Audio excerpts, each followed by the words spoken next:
Les piranhas, les crocodiles et tous les vers qui sont dans l'eau. Les piranhas, les crocodiles et tous les vers qui sont dans l'eau. Dans la forêt, les singes hurleurs, ça m'est égal, je n'ai pas peur. Adieu l'ennui qui me tenaille, demain je m'en vais en Guyane. Olá, sejam bem-vindos e bem-vindas ao nosso curso de extensão Introdução à Literatura da Guiana Francesa, História, Gêneros e Temas. Hoje, nossa aula, nós falaremos sobre o romance na Guiana Francesa, alguns de seus personagens, temas abordados, conhecer alguns autores. E para nós começarmos essa aula, eu acho interessante a gente retomar a escrita dos escritores viajantes franceses que estiveram na Guiana Francesa no século XIX. Por quê, né? Eu menciono esses autores pela forte crítica, né, que eles fazem em relação à Guiana Francesa. Eles descrevem de forma depreciativa e racista o país, os seus habitantes, o cenário natural. Então, esse pensamento dominante do branco acaba influenciando a escrita de alguns autores guianenses. Um deles, Altenodor Edouard Guilitel. Ele tem uma obra autobiográfica cujo título já é bem revelador, chama-se Eu Sou um Civilizado, uma obra de 1953, e a narrativa explica que o seu pai, um dos administradores da penitenciária da época ali, Le Bagne, na Guiana Francesa, ele querendo uma educação perfeita para o seu filho e colocá-lo numa posição social mais alta naquele lugar, ele envia o seu filho para o sul da França e ali ele fica num internato onde ele é um dos únicos negros. Inclusive, o pai o proíbe de visitar outros negros residentes na França, que na verdade ele queria que o filho se tornasse um verdadeiro branco e convivesse apenas com eles. O fato é que o poder dominante era acompanhado de um modo de pensar, de reflexões que alimentavam ainda mais a superioridade do colonizador e da civilização europeia, né? Inferiorizando ali aqueles que não faziam parte desse conceito civilizatório imposto pela Europa. Né? Então, a gente acaba percebendo essa influência na escrita. Eu trouxe aqui o Guilitel como um exemplo, e também contribui para a propagação dos estereótipos negativos da sociedade guianense, sendo vista como inferior à França, né, por não estar na metrópole. E isso alimenta o fato de que a solução para o viver bem é ser como o branco, estar no lugar em que eles estão também, ter o mesmo comportamento que eles, aprender a falar a sua língua. E sobre essa concepção, nós podemos aí relembrar o romance do Serge Patient, né? O Escravo do Governador, em que o personagem principal de Chimbaud também pretende se tornar como um branco. Ele insiste em aprender a língua, ele observa os comportamentos deles e o seu objetivo é ser como um deles.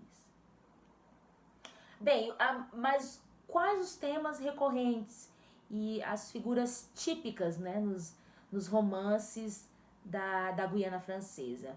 A historiografia guianense é marcada pelo fenômeno da marronagem também, né? A marronagem, para quem não sabe, é aquela rebeldia, a resistência escrava, né? Que levou, tanto na América Central como na América do Sul, da época colonial, a organização de comunidades livres de negros fugitivos, que eram chamados de os marrons. E uma figura que representa bem esse grupo é o personagem de Chimbaud, né? Que em 1858 ele é um africano do Gabon que desembarca na Guiana Francesa, né, como um escravizado, e por ser muito rebelde, ele acaba sendo preso e posteriormente condenado, né, sendo à morte. O Dishimbo, ele se torna um personagem frequentemente utilizado nas narrativas guianenses, do século XIX, XX e até no XXI. E a prova de que ele é parte integrante, né, da história da literatura e também da história coletiva da sociedade guianense. Os primeiros registros, sobre os registros escritos, né, sobre o Dishimbo, estão nas obras do marinheiro francês, né, Frédéric Boyer. Em seguida, também Alfred Pérepour, no romance Atipa, que vocês já devem conhecer. Lá no capítulo 8 do romance do Pérepour, o personagem Atipa e o seu amigo Couillet, eles estão caçando, e aí eles encontram Le Vieux Nègre Sans Quartier, que aí já fazendo menção ao Dishimbo. Tem um trecho que eu vou ler para vocês, lá da página 134 e 135 do Atipa, que diz assim: Un jour, nous sommes allés à la savane à Ré, de l'autre côté, pour chasser les ortolans. Dishimbo était libre. Tu vois, c'est l'histoire ancienne. Então, aqui fazendo menção ao Dishimbo. E um pouco mais tarde, já no século XX, outros autores também se apropriam da imagem desse personagem e o inserem em suas narrativas. É o caso do Serge Pacian, como nós já mencionamos, no Escravo do Governador, e também uma escritora chamada Régine Hort, né, na sua obra intitulada La Guyane gastronomique et traditionnelle, né, a Guiana gastronômica e tradicional, uma obra de 1988, e nessa obra ela apresenta tudo que ela sabe sobre a presença sobrenatural no imaginário popular creole, e entre eles está a figura de Dishimbo. Ela ressalta a importância que ele tinha no imaginário da população creole, e diferente do Serge Pacian, que apresenta o Dishimbo como um personagem, né, real, mas também passivo, tranquilo, a Regina Hort traz o Dishimbo como um ser sobrenatural aterrorizante. Bem, essas são algumas metamorfoses aí do Dishimbo que oscilam entre o real e o sobrenatural nos romances, e há outros romances em que ele aparece de forma direta ou indireta, mas agora eu quero me dedicar à apresentação de uma outra romancista guianense chamada Françoise James Loemy. Ela também é professora na área de letras e diretora de assuntos culturais ali em Cayenne.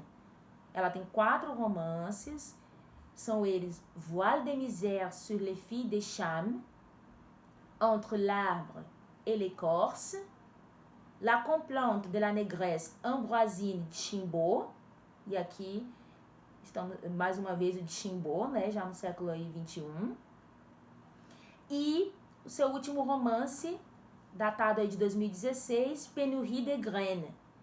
Além disso, ela tem um livro de poesias de 2004 chamado Poésie, Piment, Girofle et Cannelle. Seguindo o mesmo estilo afro-americano de escrever, ela escolhe mostrar o mundo tal como ele é e o que ele possui de mais hediondo. Então, as suas obras abordam aí temas bem polêmicos que envolvem muita sujeira da sociedade, né? Miséria, a mentira, o incesto, enfim, ela se aproxima de uma vida real, digamos assim. A sua primeira obra, e é nela que eu quero me dedicar nesses próximos minutos, Voile de misère sur les filles des Cham, que foi seu primeiro romance, que podemos traduzir como Véu de Miséria sobre as Filhas de Cã. Essa obra foi publicada pela editora Ibis Rouge em 2002.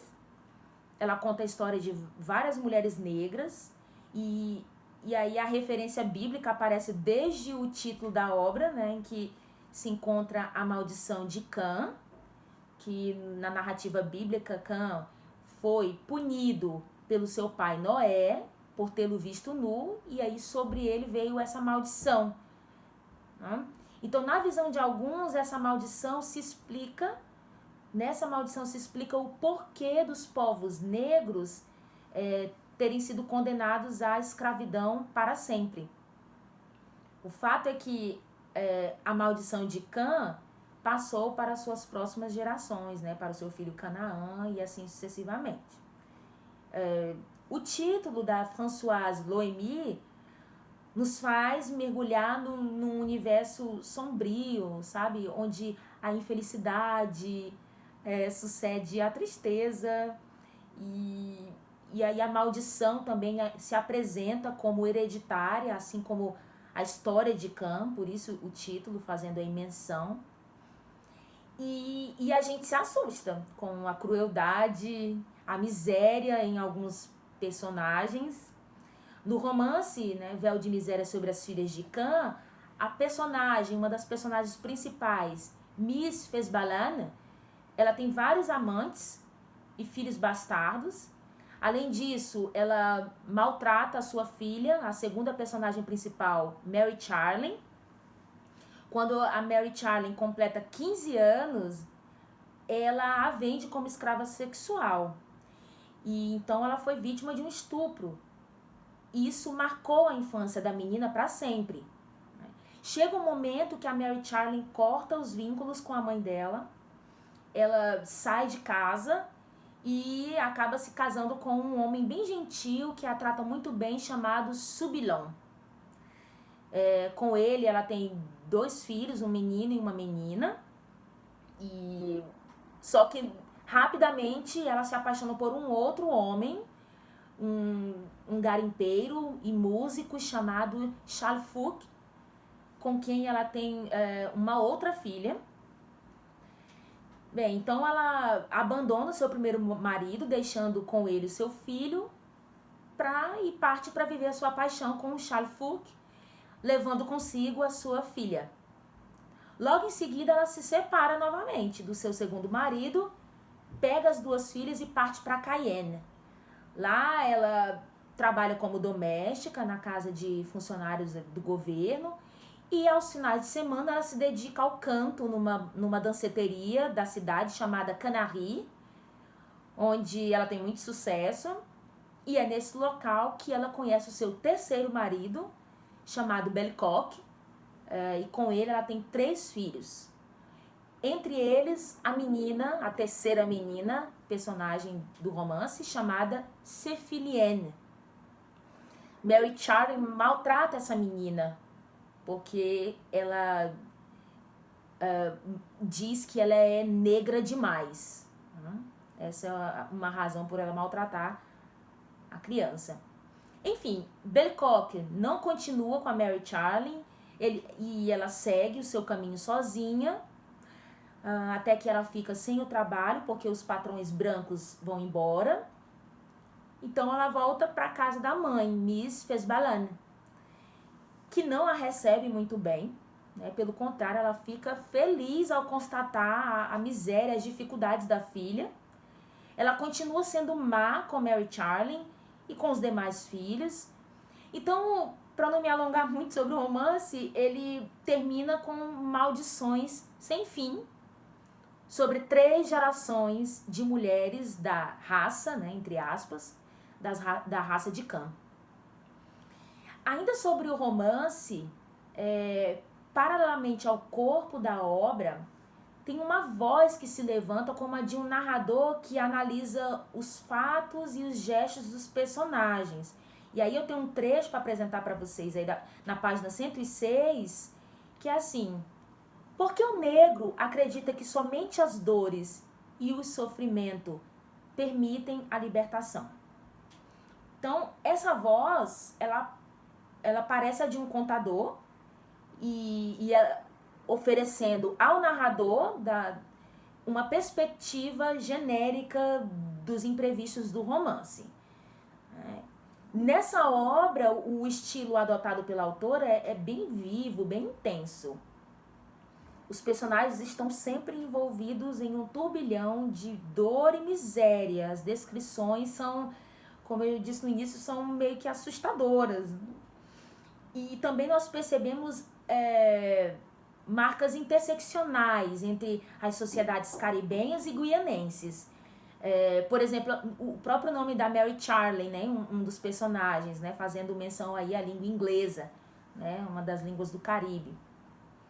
E também essa interseccionalidade pode ser notada nos rituais que são mencionados no romance.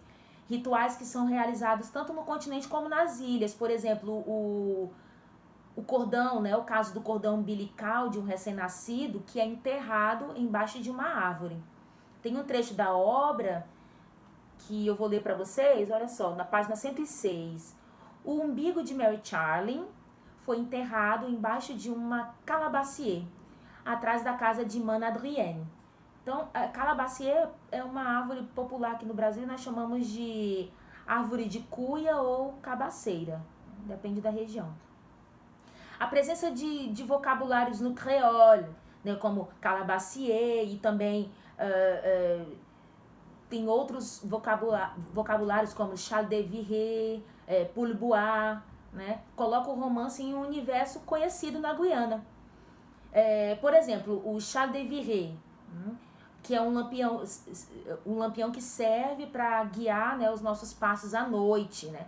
E aí o leitor já vai saber que ele está num ambiente rural, assim como o poulbois. O poulbois que indica ali como um puleiro, né? É um abrigo para as galinhas.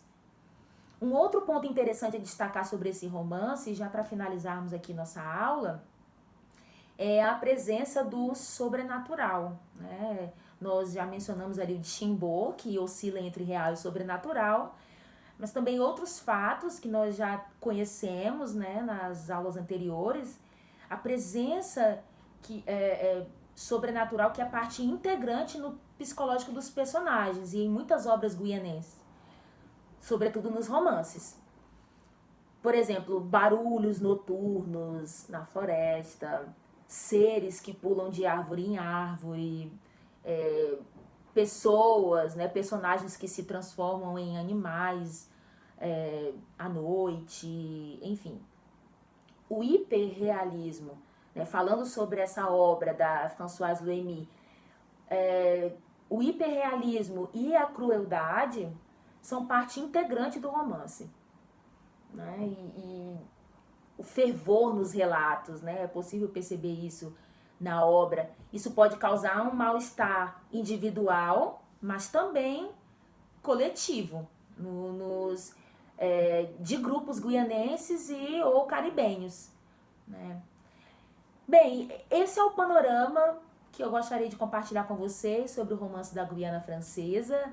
E fica aí o convite para a leitura dos romances mencionados aqui na aula, sobretudo os da Françoise Loémy, que é uma escritora, romancista contemporânea, né? Espero que vocês tenham compreendido, que tenham gostado. E então nós ficamos por aqui e até a próxima.